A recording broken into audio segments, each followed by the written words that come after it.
Come on, finish. I know you're doing good.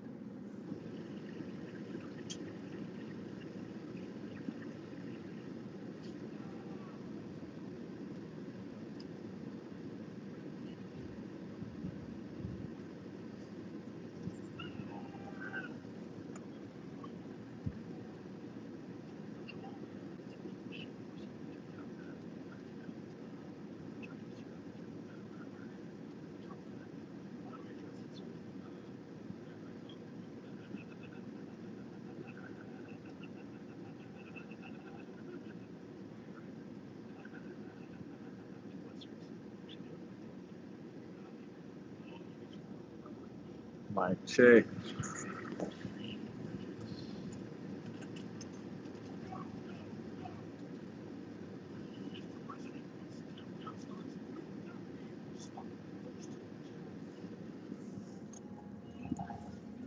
Done?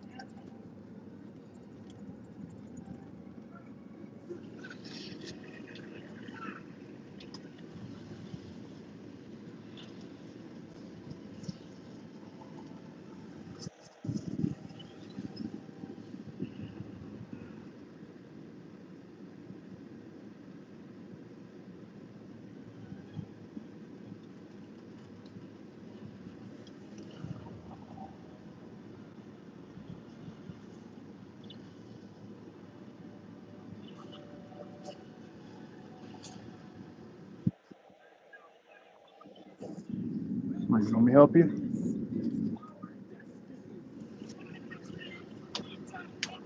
1, 2, 1, 2.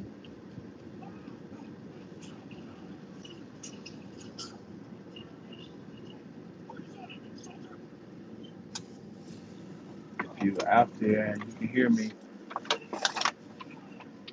you press 1.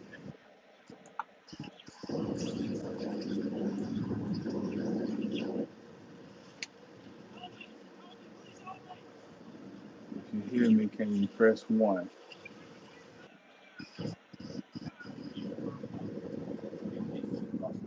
Small baby, you need help? Come on. Here, let me have it. Let me have it.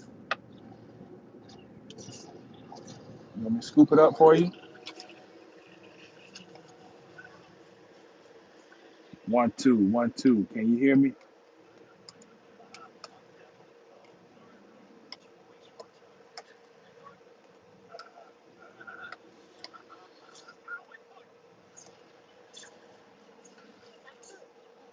Is anybody out there? Can you hear me? If you can hear me, give me a 1 or something. Thumbs up.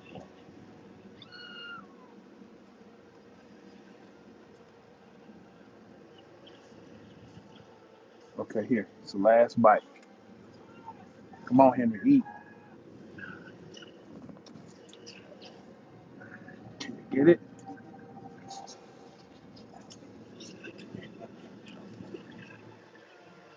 Okay, well,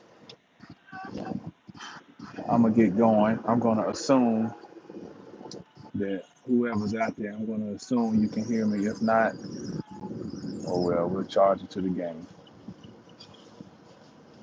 Um, Good job, baby.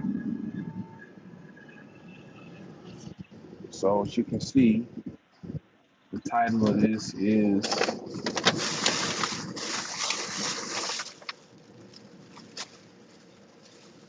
Venus and the Destiny of Melanin, Part 1, the Demiurge.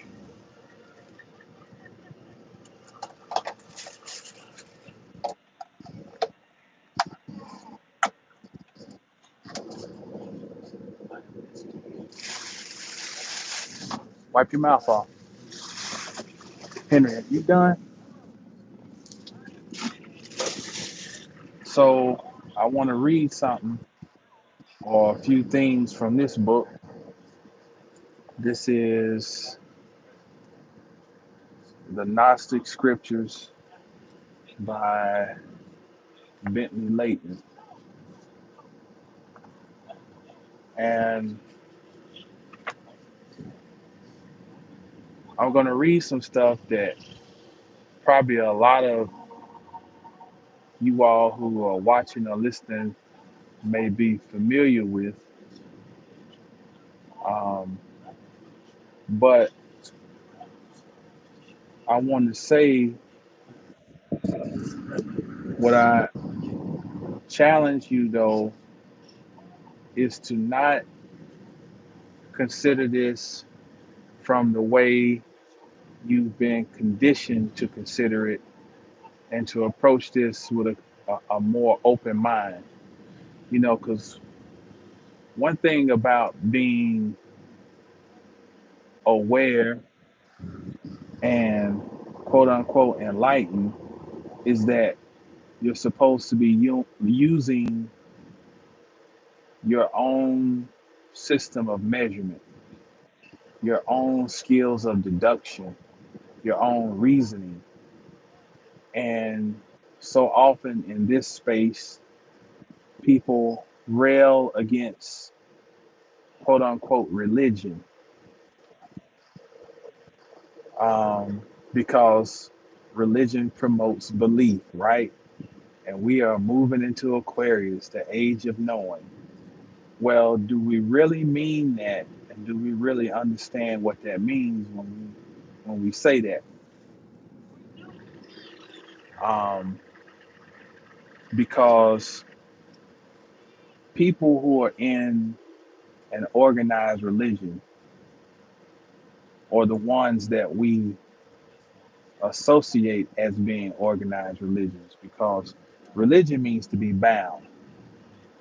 In essence, everybody has a religion. Everybody is bound to something. Meaning you bound as in it's your foundation. You have some foundation that governs the way you move throughout your existence. So let's just make this clear. Everybody's got a religion. Now I know what people mean when they're talking about they're not religious, and um, we're talking about none of the organized structures that we consider to be religious. Most importantly, Christianity, Islam, Judaism, since those are the top three. But for the record, everybody's religious when we get down to the brass tacks and the denotative meaning of the word. But if we're gonna, let's use it connotatively, as in the way we normally associate that word is religious. And one of the knocks about quote unquote religions is that it promotes a belief and it dispels the idea or the notion. Put your seatbelt on. Put it on, of you knowing and actually learning. One thing, when I used to go to church, what was funny I noticed is that they always have these Bible studies. Um, and growing up, you had Sunday school, but all this stuff was programmed, meaning some organization, Can you turn that? I want to hear the movie. some organization, um, because you don't have it on.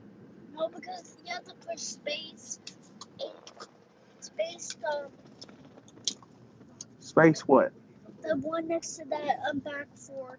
This? No, This? yeah. Push it again. Yeah, that's how you. There. Okay. Put the seatbelt on. Um,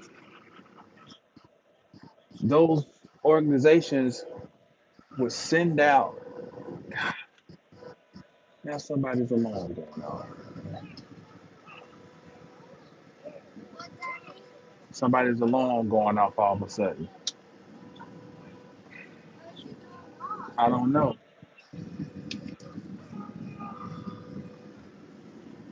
Um, but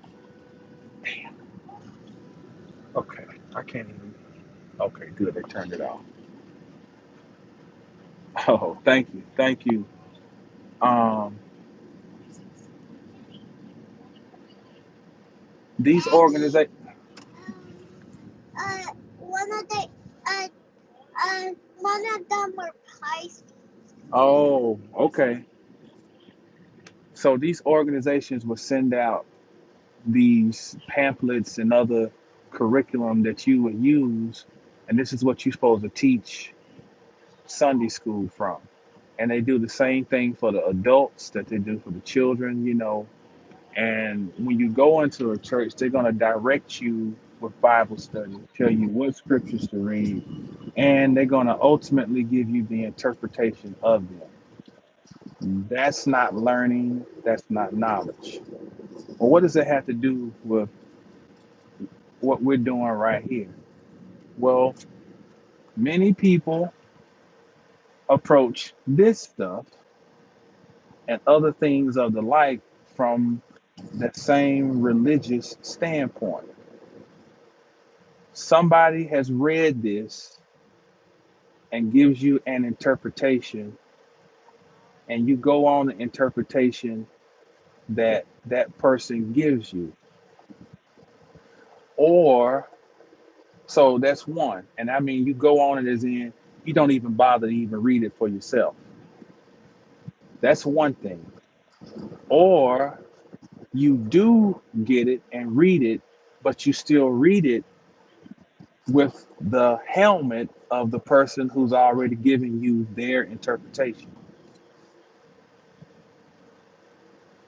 This little chat, this brief chat, as I open and volley into the subject of Venus and the destiny of melanin, is going to hinge on the concept of the demiurge, which is what most people talk about when it comes to these Gnostic scriptures. And you're going to get one basic blanket interpretation of this character. But I'm going to try to give a different perspective today because isn't this what we're supposed to be about? Scholarship and learning. If we are railing against the institutions, good job, buddy. If we are railing against the institutions that seem to hinder people learning, sit up, and having ultimate knowledge. Hey, MJ, how you doing? Uh, of of this reality and what is beyond, then we can't bring the same energy from the church or the mosque or the temple into this space. As in, I got my leader, and my leader told me this is what this is, and that's what I'm going with. Uh-uh. So I'm going to go into this and read a couple things with this as the backdrop. Metaphysics 101 um, is that we go to the Kabbalion. The mind is all, and all is mental. So it would suggest that there is a singular mind that everything is living within. Okay. But what to go even deeper is one of the other seven axioms is that as above, so below, as within, so without,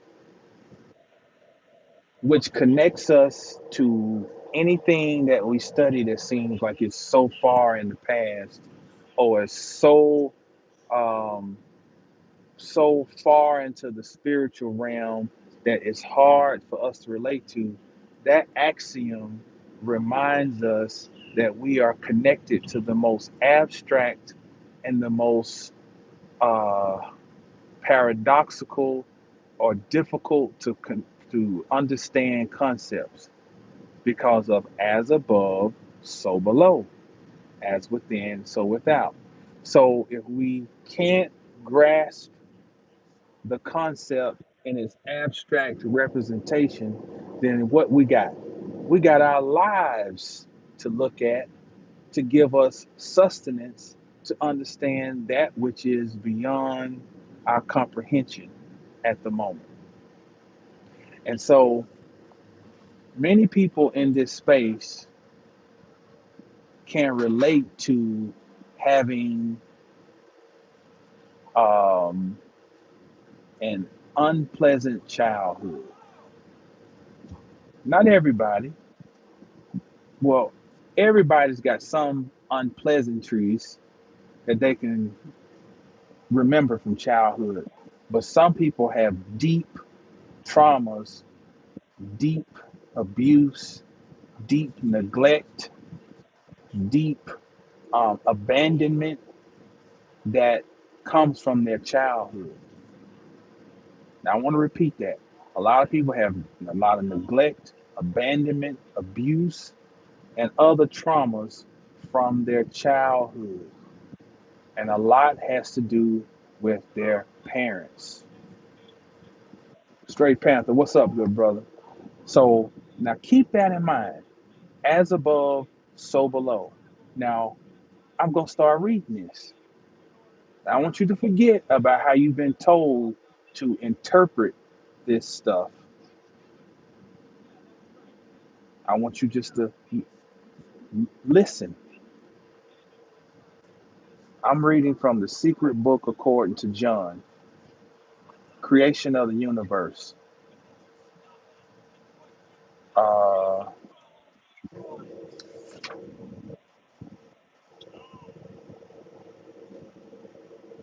wait a minute. Let me go try to get to the. Let me, because they got different accounts. Let me go to one which starts at the beginning. Um, hold on, y'all. Bear with me 1 second.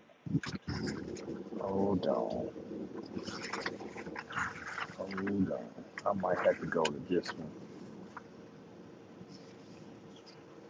I might have to go to this one.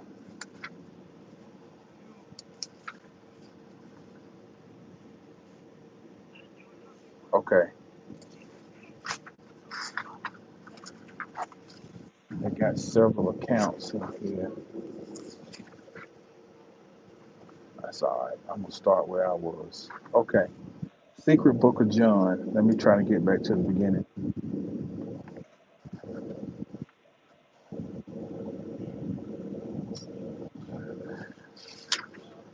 They first identify the source, or what some people may call the Most High, or the first cause, the supreme, the all in all. Okay? They speak of it as the parent of the entirety, the perfect invisible virgin spirit, an androgynous quintet of aeons constituents of the parent, the perfect forethought of the entirety, the Barbelo, a product of the parent's thinking, the image of the parent, also known as Mother Father, first human being, Holy Spirit, thrice male, the three powers, the triple androgynous name, eternal aeon. All right? That's just to kind of identify main character behind everything. Now, I want to go to this where this story starts that we're also familiar with. Um,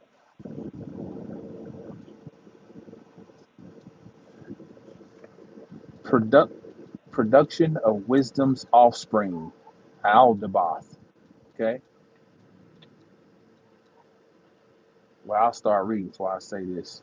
Now, the wisdom belonging to afterthought, which is an aeon, thought a thought derived from herself, from the thinking of the invisible spirit, and from prior acquaintance. She wanted to show forth within herself an image, without the spirit's will, and her consort did not consent, and she wished to do so without his pondering, for the person of her maleness did not join in the consent, for he for she had not discovered that being which was in harmony with her. Harmony, the planet that deals with harmony, is Venus, and especially Venus when she's in Libra. She is the scales. She balances harmony. That's also Ma'at. Okay. And she brought forth, and because of the invincible power within her, her thinking did not remain unrealized. And out of her was shown forth an imperfect product that was different from her manner of appearance. For he, for she had made it without her consort, and compared to the image of his mother, it was misshapen, having a different form. All right.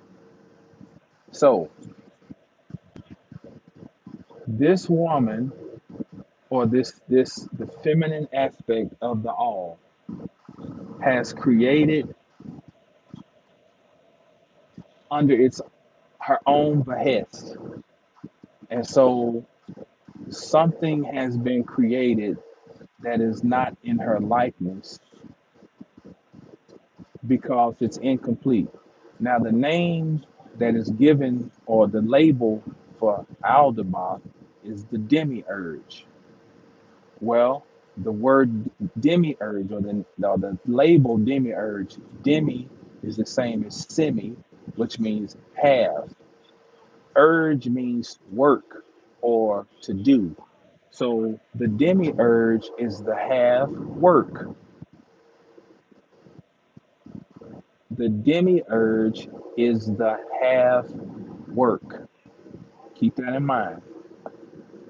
It's concealment by wisdom. Now, when she saw that her desired artifact was stamped differently, serpentine with a lion's face, and with his eyes gleaming like flashes of lightning, she cast it outside herself, outside that place, so that none of the immortals might see it. For she had made it without acquaintance, and she surrounded it with a luminous cloud, and she put a throne in the midst of the cloud, so that no being might see it except for the Holy Spirit called Mother of the Living, and she called its name Aldebaran. Now, let's stop right there. As above, so below, as within, so without. Now, this is all these mystical properties, and it's just, you're thinking, oh, stuff is going on in this realm that's so far in the ancient distant past, and it's eon after eon after eon, but here's what can make this simple. We look at what we can see to get a better understanding and picture of what is hard to see. Let's bring it to 2022, and this woman decides she wants to have this baby. Okay, she does not have the consent of the father. They are not in agreement. Okay, or she has conceived, and the dude didn't even know that she was trying to get pregnant. He had a rubber on. She poked a hole in the rubber. She gets pregnant because she wanted a baby. And this is not to malign women. This ain't not got nothing to do. This is because this concept is not talking about gender specifically. It's about energy. Everybody has masculine and feminine, a right brain, left brain. So it's just to make that clear. But we're putting it in a context so that we can understand the concept.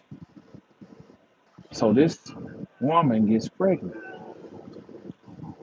She thought she was in love with this dude or whatever, that they was gonna be together forever, and she said, if I have a baby, I can keep him around, and whatever the reason. Well, this baby comes out deformed because he was not created out of a unified love. So this baby comes into the world with the karma of the mother's actions. Now in 2022, if the woman said, I done had this child, I'm ashamed of it, I'm gonna go and put it in a dumpster somewhere. Or I'm gonna go and I'm gonna leave this child at the doorstep of the fire department. Or basically, I want to get rid of this. I'm ashamed of what a. No, no, no, no, no, no. You have created this life now. You you got to parent this child now. I hope you're seeing how we just completely flipped the whole story. Do you see how we bring a religious, condemning mind to a space that's supposed to be anti-religion?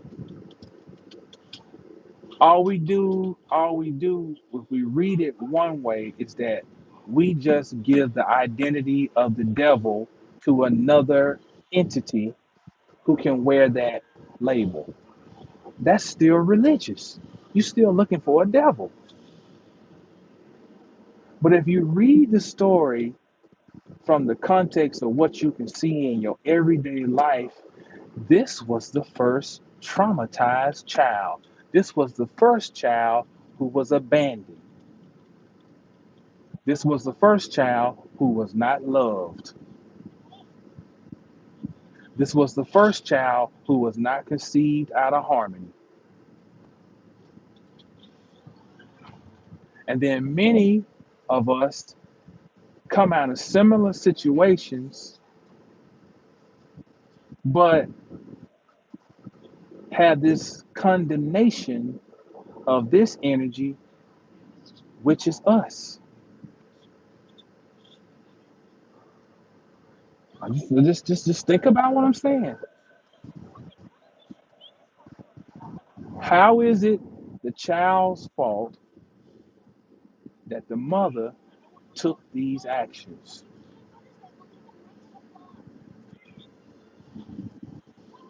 So this child is abandoned.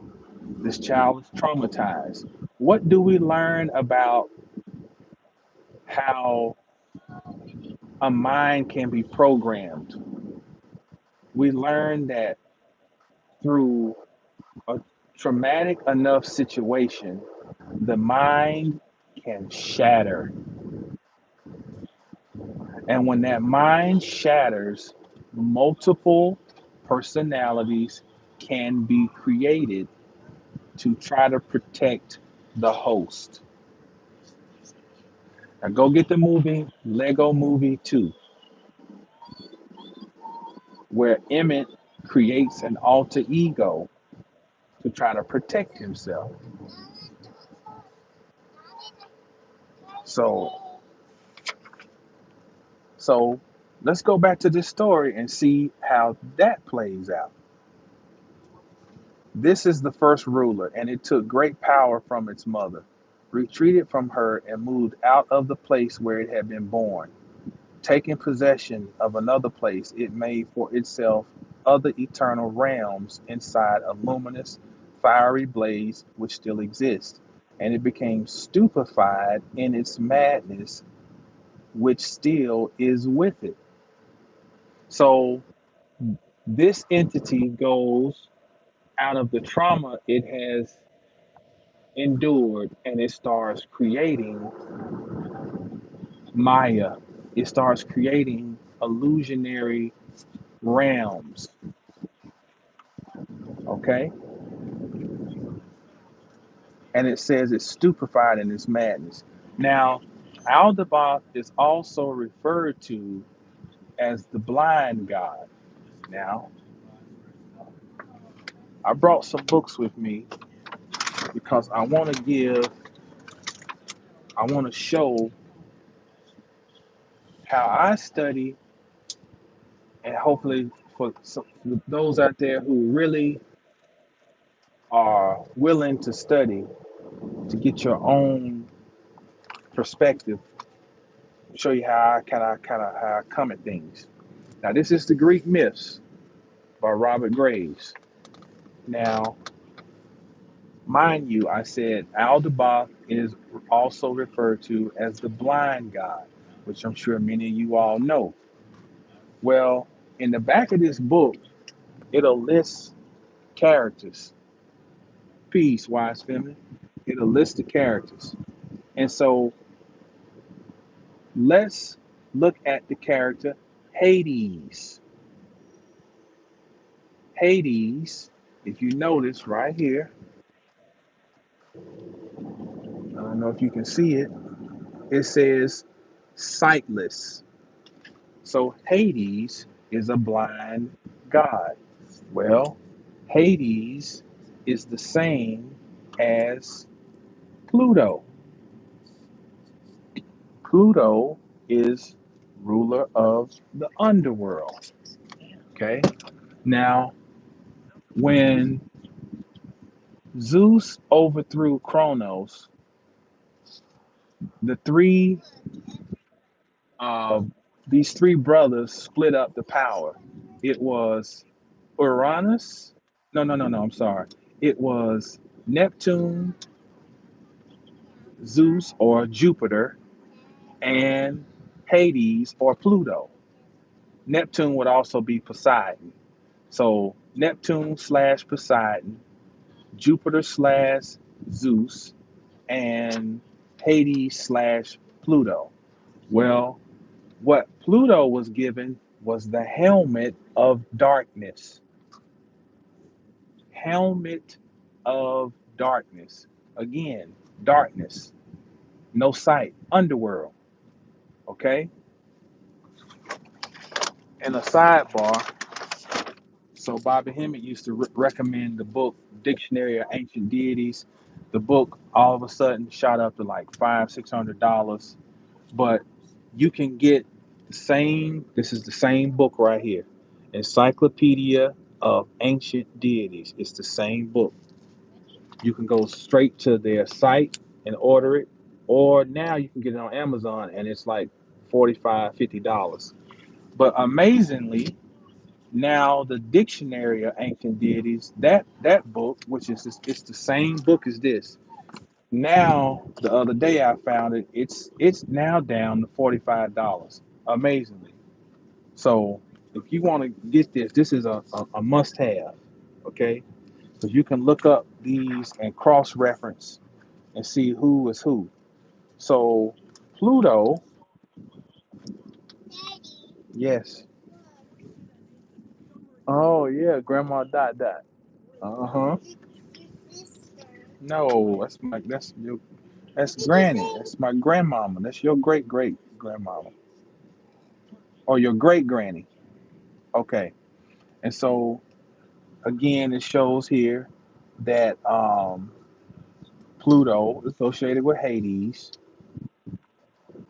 but there's also the character Plutus, god of agricultural abundance. Now, we'll come back to that on another installment. But what I'm showing is that Aldebaran is the same as Hades, is the same as Pluto. Oh, but this is why I brought this up about him being uh, as Pluto with Plutus as the god of agricultural abundance. Um, he is blinded by Zeus for bestowing his gifts on good and noble mortals only. Okay, but we still have the blinded. But here's the deal. Guess who Pluto then leads to? Dionysus. Pluto coincides with Dionysus, who is the god of wine and vine. Now, here's the thing when you learn about this Gnostic stuff or the scriptures, we kind of get the picture that Aldebaran coincides with the Olympians, and the Titans, which would be us, are against the Olympians. Well, what I'm positing here through the connection of Hades, Aldebaran, Pluto with Dionysus, who Dionysus is a Titan, that the story is not about a thing of us against them. Because what is the whole Kabbalion? What is the purpose of the whole Kabbalion? It is a means to reason the perception of there being duality. Now, if I have to still identify who's the bad guy, and all I do is flip the roles and say that the bad guy is now, it's not this, it's now that, aren't I still trapped in duality? If I'm not looking for a total resolution, an overall resolution, aren't I still trapped in duality? So Dionysus, the Titan, shows the link between the Titan and the Olympian.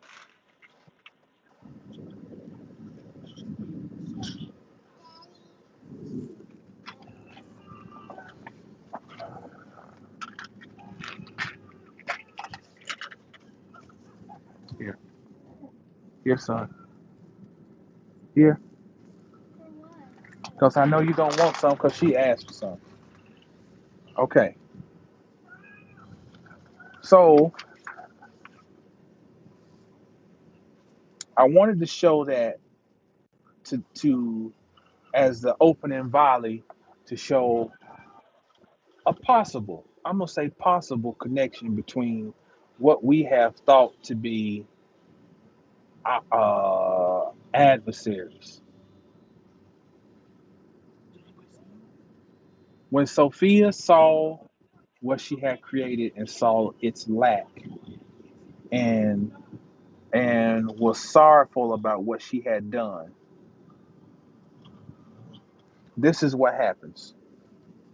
And the ruler is impious in his madness, that is, um no, hold on, let me get to the, it talks about his arrogance, and then it talks about her repentance. And I want to get to this part because this is the key.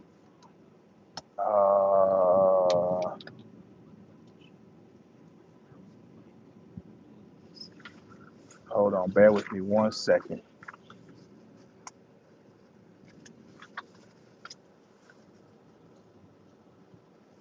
Okay, here we go.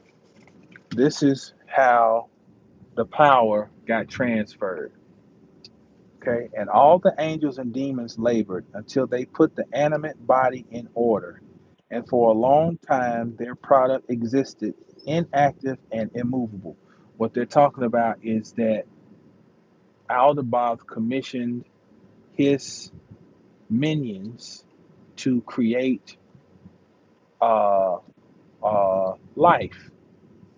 Okay, but the what was created was not animated. They created the shell, but it was not animated. All right. So when the mother wished to recover the power that she had surrendered to the first ruler, she entreated the greatly merciful mother father of the entirety. And by divine counsel, the mother father sent, listen to this, 5 luminaries in place of the angels of the first ruler. And they counseled it the ruler, and in consequence, the mother's power was extracted from it. Indeed, they said to Aldebaran, blow some of your spirit into his face, and his body will arise. And Aldebaran blew some of his spirit, that is, the power of his mother, upon him. I did not understand It did not understand, since it existed without acquaintance, and the mother's power left Aldebaran and entered the animate body which they had labored after the image of the aboriginal existence. Okay, let's go back to this. And by divine counsel, the mother father sent 5 luminaries.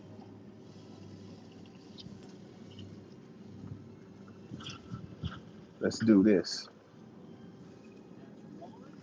Let's do this.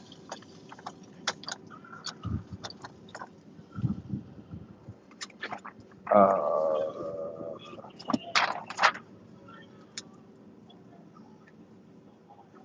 bear with me. What you see right here, is that not a 5 pointed star? What is that 5 pointed star indicative of? Venus.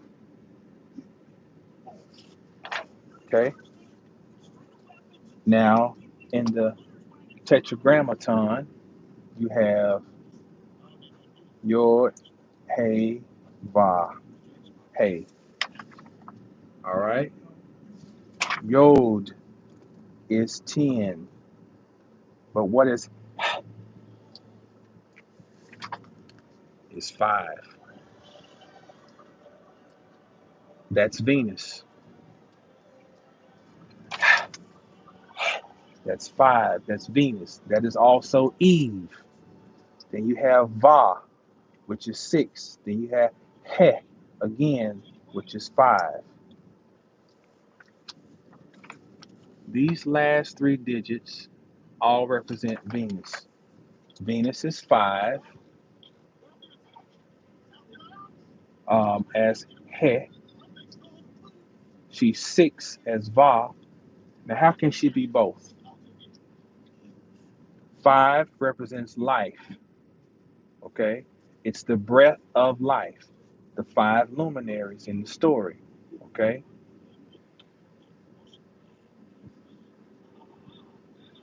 6 is also Venus because Venus is desire. And from the same root, from the same word that gives us 6, we get sex.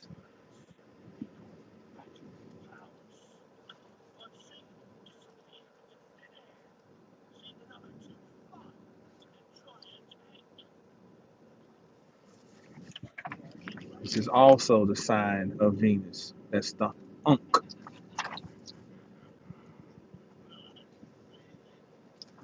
Anuk. Anuk. Anuk means life.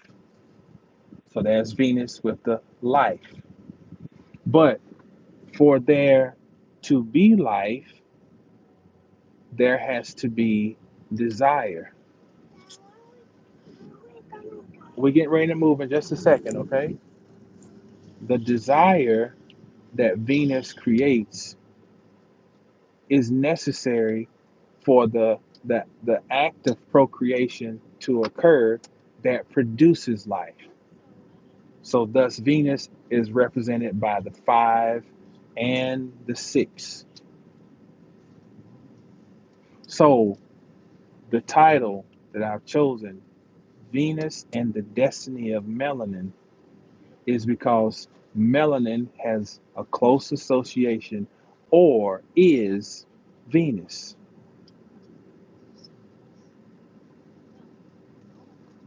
Venus in Libra expresses artistically because Libra is masculine, it's the expressive side of Venus. It's expression of beauty.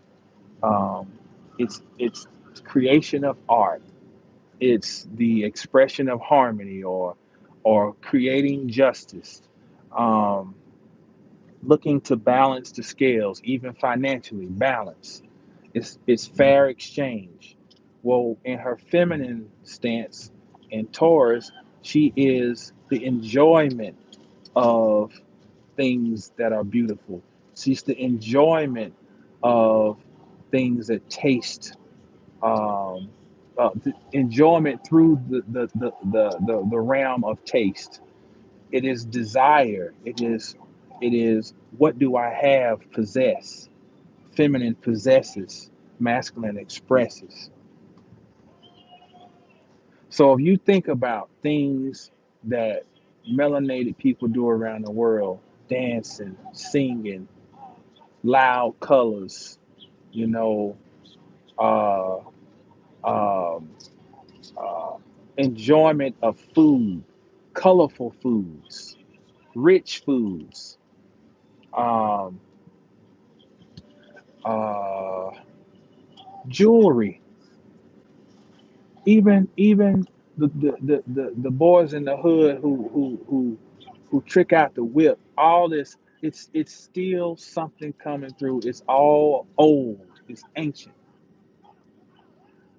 Its expression is how melanin expresses music, music, art, even graffiti. You know, all different facets of melanin.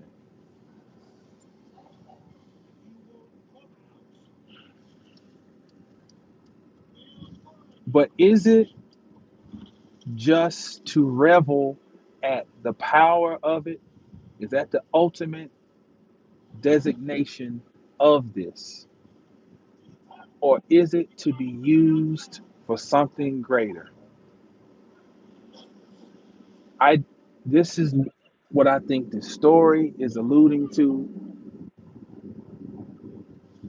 which I think is applicable right now and will always be, that melanin possesses the ability to heal.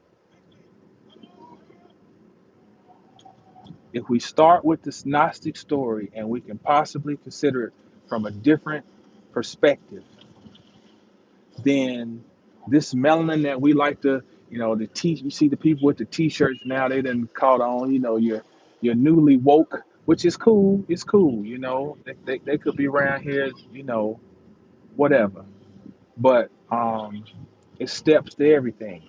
But when we talk about on the grand scheme, on the grand scale, what is this really for? What is it looking for?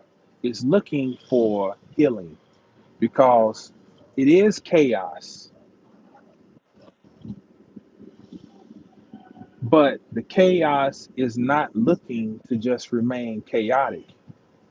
It's looking,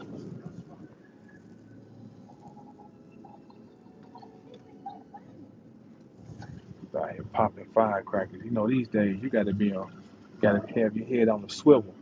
But it is looking for healing. And as I go into the other segments of this, we're going to look at the story of Superman, you know, and we're going to look at these different facets. But this Gnostic story about Aldebaran is giving us a clue about what's really looking to be accomplished here. What happens to this character ultimately now the power of Venus has been passed on from her to her grandchildren, basically. What is their job to do with this thought form that still exists? Now, can you just suppress, wipe out, or destroy energy? Well, basic physics says no. The energy can neither be created nor destroyed. So ultimately, what is needed, or what is the destiny of melanin? One of them is parenting. That's right. Something so simple. Parenting, which is the same as husbandry.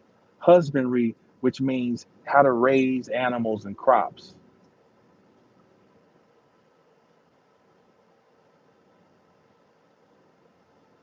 Because this is a child who's traumatized.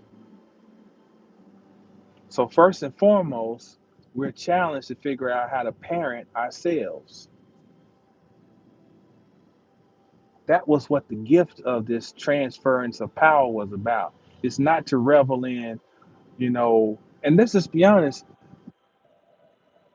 if you look on the internet now, like a brother that I chop it up with from time to time was saying, look at how people going at each other on the internet and this and that. I mean, think about it. The average person you see,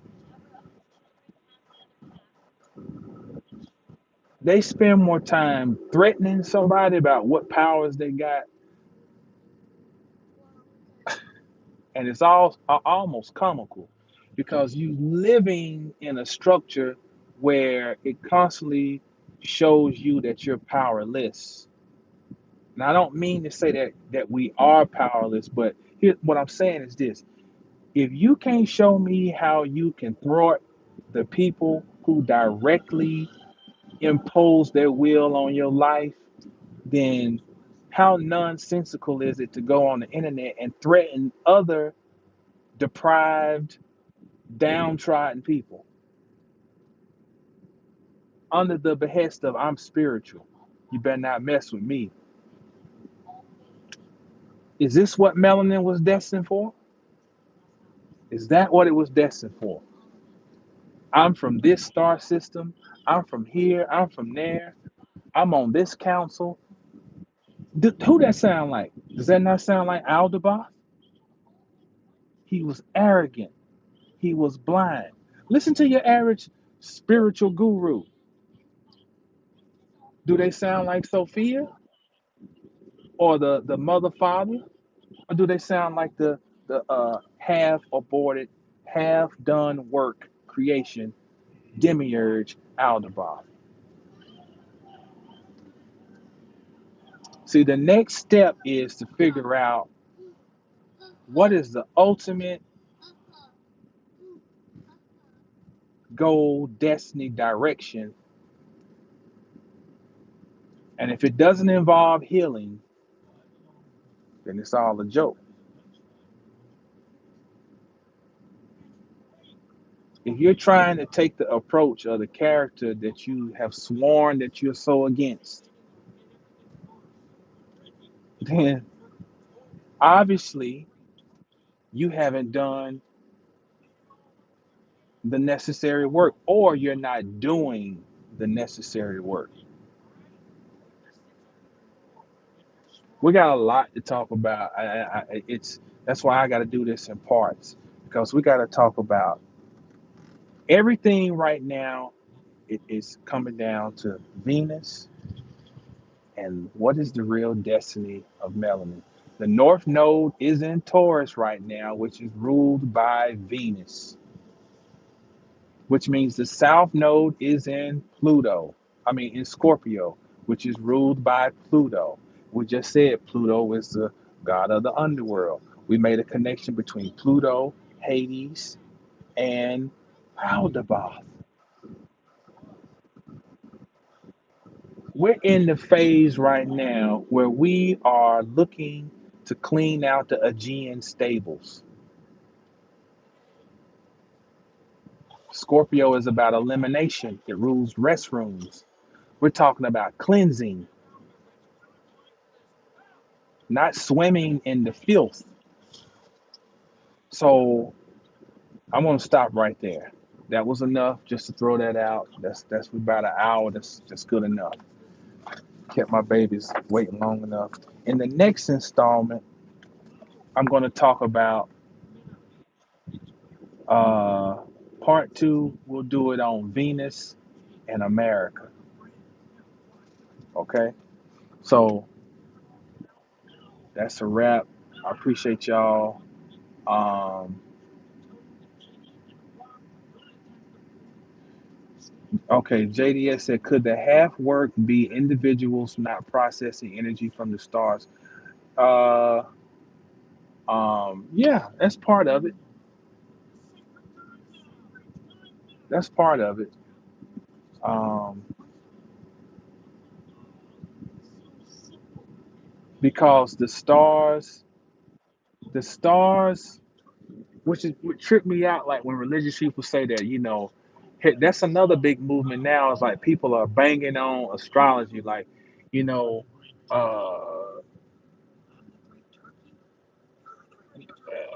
that's it's this work of the devil and this and that.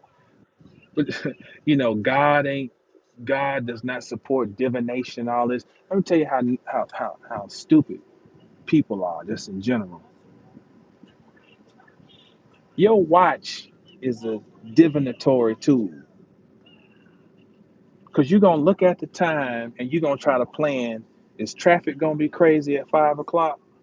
Well, I might take this other route. That's divining. You're using time to project and predict the future, and then you're gonna try to move in accordance with how you can best accommodate the the projected future. That's divination. Everybody uses calendars.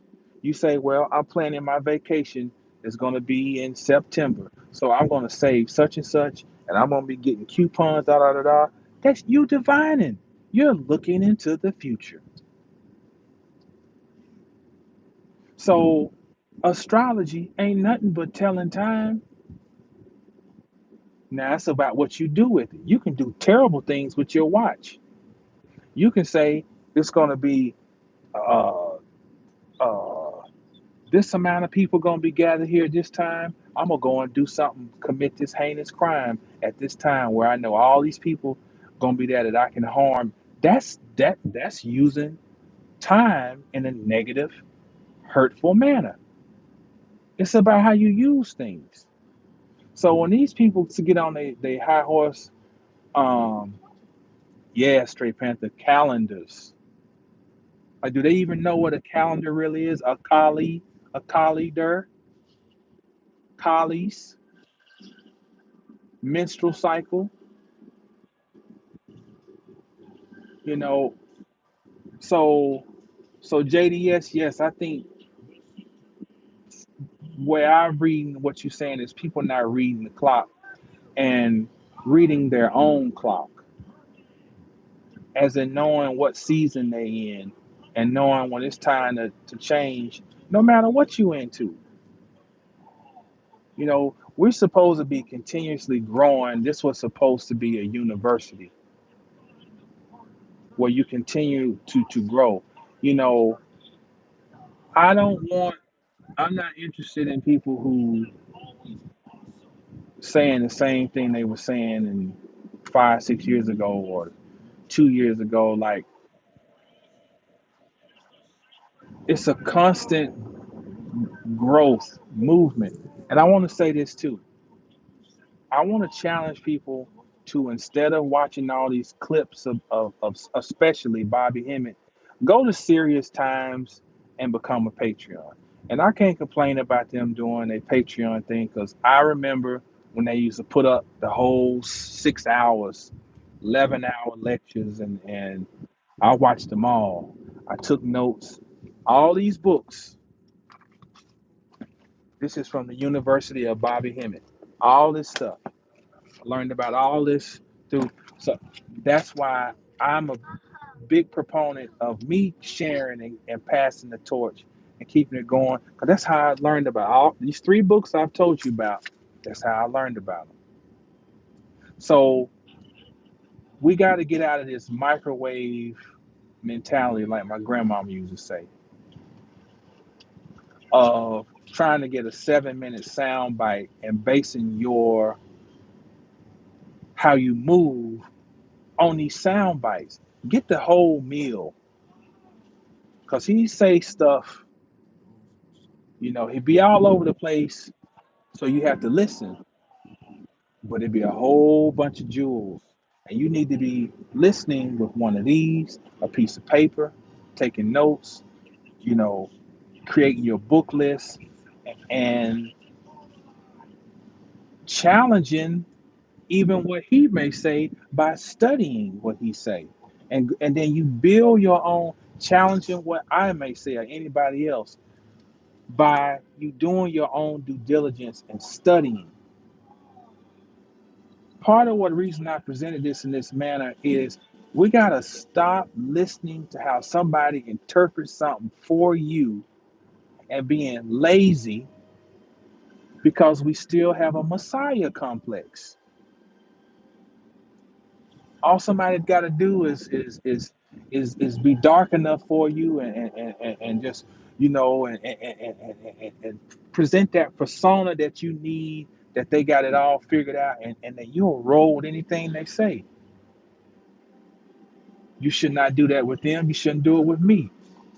You know, you should study to show thyself approved. And don't read nothing or study it from my perspective or nobody else. But you should take in information to stretch. The whole point of when people get on this thing about not reading this and that, they you need to go within. That's a bunch of garbage. Let me tell you why. It's You're not following what somebody says because you read a book. That's not what you read for. Reading is an exercise. Taking notes is an exercise. It stretches all the regions of your brain. You already got your right brain pinging because you're into this type of stuff. But you can't go and abandon the left side of your brain, your reason, your ability to weigh things, to think critically. And so what we're trying to do is we're trying to be uh, brain builders, mind builders, and using that to be soul builders. I run from anybody who tells me what I should not be doing as a means of me edifying myself. Those are clowns. They're clowns.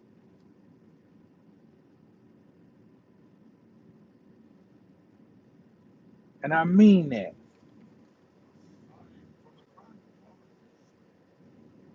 So that's all I got. I'm getting down off my soapbox. Yes, yes, Straight Panther. They got, yep, that's one of their channels. Arkasathis, Serious Times, and they got another one too. But if you go on their Patreon, then you can get the you know, whole thing uncut, you know. But I appreciate y'all tuning in. As always, stay down till you get up. When you get up, stay down. I am available for astrological readings through my website, 720astrology.com, and coaching. So, as always, appreciate y'all. Peace.